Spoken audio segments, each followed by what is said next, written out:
no you no light ana no mudum no na me dey assess Friday no adai enti anope easy for se bia nka wo mo say at least ene esa beto nka ne mame ma wakwa aba emfa umbra Ghana nsem TVG so wo frɛ me adwoa searching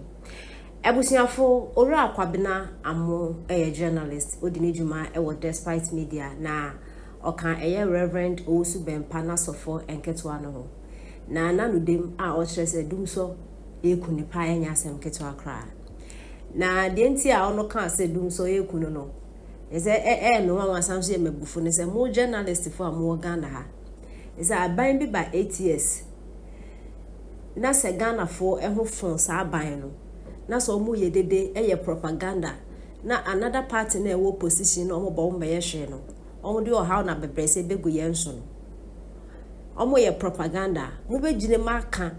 aboniama pa aban na owo so no ene mpomu atunufo niama 1 or 2 bi oye enye na wagya no ze mo ye di na mo te radio so na NDC fo be propaganda guma ya ene yende dum so ni de nya easy ye nya me nyinara esese wo esisi so abawan se foin se wonni fie na wandum switch na wo be leja atom wo fridge so na se wonni extra energy ade be support na wo be na fridge na se chese dum so ne de nya easy na NDC for ya ka come say MPP for no mujaka mun so mu fia ben mujaka but na na doba na yehudum so se mu na mo solve yo nyam na mo solve yo mo se mu na mo solve ansa na mo ko ntiga NPP for enye di so mo jama mo so mo solve dum so no enso mo pen so dum mo buy be 3 months ya dum so okunye ti mu na mo knew how to solve dum so mo solve na mo say ya niama yenti ense me course John we from so hunu say ajeje ne so ama ni tra no nyina adwie no you no light ana no mudum no na me dey assess Friday no adai enti anope easy for se bia nka wo mo say at least ene esa beto nka ne 14.something%. Eno na me de 14 some point ena me busa se nka ne mu bo wo soro dada na wontie when was am me busa we betting tax free ho 11 year 1% too yes now the question electricity 14%. 14. Na ye 22%. Ye won go ye containers mra ye. Me na kan bi na ye be na kale boy ye de. Nana. Yes. Ghana home. PDS. How much electricity ECG for the PDS no. You can ya so mo amfi. Oh, da be mo amfi. Ena ekodi PDS for no sem ena wo mo bodi ya ba to mo akunte bi Ghana ha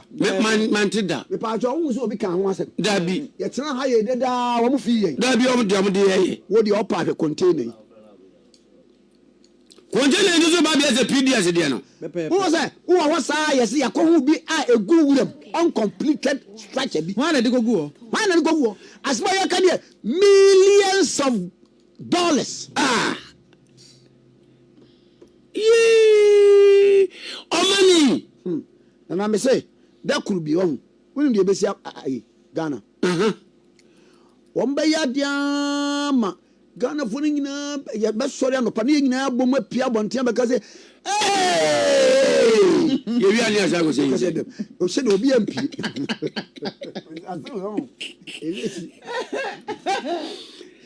nana na muti obi abetu ara last week kura na na mama ana obi abewia every na bro di pakon wo tu ko hwe weekend no dia ba weekdays but last week na manhu o na this week so aje transfer yes and the mo peace na wo aje transfer na peace dia no I say hey oso na egbo de ni se kuro bi tu beifo say ya oh okay to na aje transfer okofi kesiem ya do propose aka no na ga tire o do no ko no nko say na oba betie wa ko no ko awudi de no mpese obeko eh this month le o me ye wa say tu bi say to boy but nana nya kasape mama na kwa ba ro kasa ye dube kwa ye dube suma kwa me jesi na kozisi ya enti akwanya na kufa adu jai nyina ni ye jai pram di friend say Cape Coast di so am interchange di dodo wade dodo wade na ko pram Debbie esun dodo wade na so pram me say pram de to a idea no so motorway expansion so o de abacho as me dia misuro abacho ni na so ni ya jaguo godo ma che na the almighty agenda 111 ye bia ya jaguo na wonim I mean country as MBC na anu Czech Republic president ba and yeso could be hospital bi anu pram na president na eko mumisa se ba sen na president ne san so what say agenda 111 na o say agenda 111 de mintimi e ba ne sen na ne ewu na in fact no kura nya agenda 111 no eno me re afini din about 38 new hospitals eno ba ko na wo okre no na otu ba ko pram eno ka je o de no ka agenda 111 ho a na se no adu aba 100 na hospital na adu aba 140 eno ye different under different funding engineer about 38 me okrede ka ho pram de ka ho achiase de ka ho any host of others na otu ka na yes otu ka no ofru kan mo ka se driver yam ko no oba no si hospital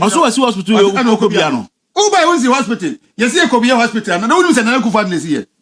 afa na ko du ka was masa yes afa du so wasan afa du onko biem papa we agro wona was onko biem gono o assessment of your mama 100 days no and you go so ayeyi wale kwaku ebe wo bibi achi na se enra once again yako OSP office bim mi dibe 1 hour 20 minutes e wo ho but the year ni say ye di book abre me say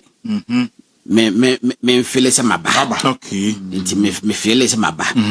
it you know the me feeling there within 2 minutes ni me wi we ne se menko and you mumpe dex back ho ma wen so you sure no pa bia na mo se me aduma ya wada men sam echina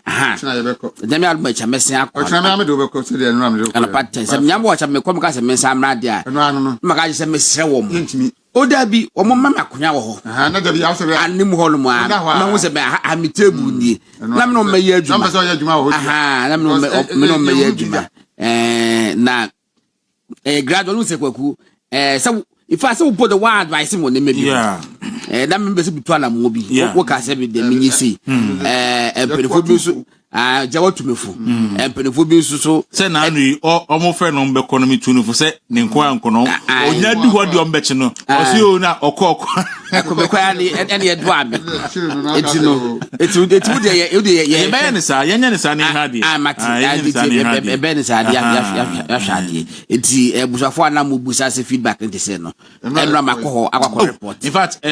udi you statement na me aduma ya kina mesa akọ akwa report mo ka se mesa mra bi mu di a na ye busa akonya pre kom se di at least me ye part time job e OSP office me report me ye me call juma twice a week say bi me kwa ye juma sa Ghana twice a week na twice a week in person na 3 days no so near working from home and decided to me fan no now can be na in fact Mr. J send me a message say you refi sa attorney general cases now unprecedented withdrawal of corruptional cases against NDC members cases are near the NDC for nyina in your mama 100 days ni scorecard ni bi ni say wa withdraw ni nyina free ho ama or withdraw e no wasan appoint nipa no e bia san de my den e de o ma ko esiamade na esiamade no okay kwaku me assessment of Jomahama the first 100 days no if I be lowering of standards Jomahama a lower standards no the base ade no what the base bibia